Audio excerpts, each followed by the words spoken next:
Macro close-up photography does not always have to be of insects or flowers. Look around for some different subjects, like a bunch of coloured pencils.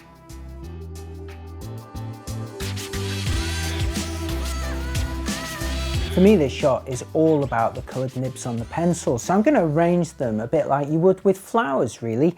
I want them to go all around this jar evenly, and that looks a lot more attractive to me already. But once I get a little bit close, I have noticed a bit of a problem.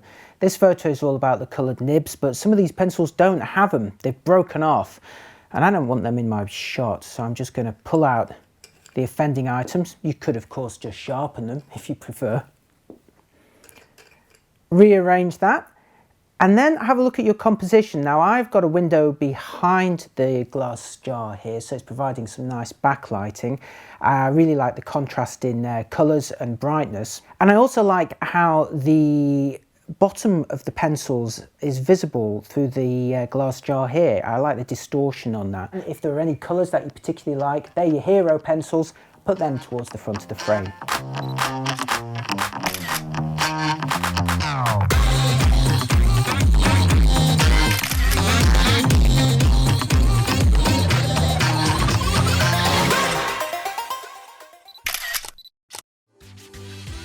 I've arranged the pencils in this jar, very much like you'd arrange flowers in a vase, and I've also attached a macro adapter lens to the back of the phone here. This is going to let me focus much closer than I could normally.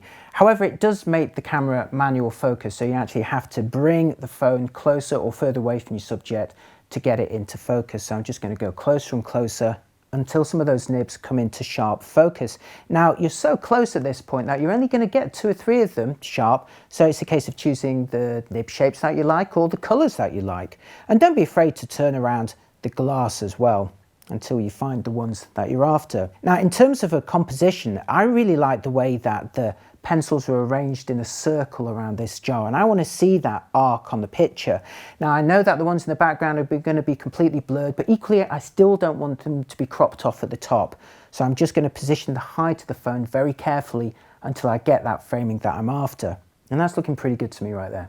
When you're shooting like this, always be very aware of what's going on in the background, because you don't want anything to distract from this detail that's going on here.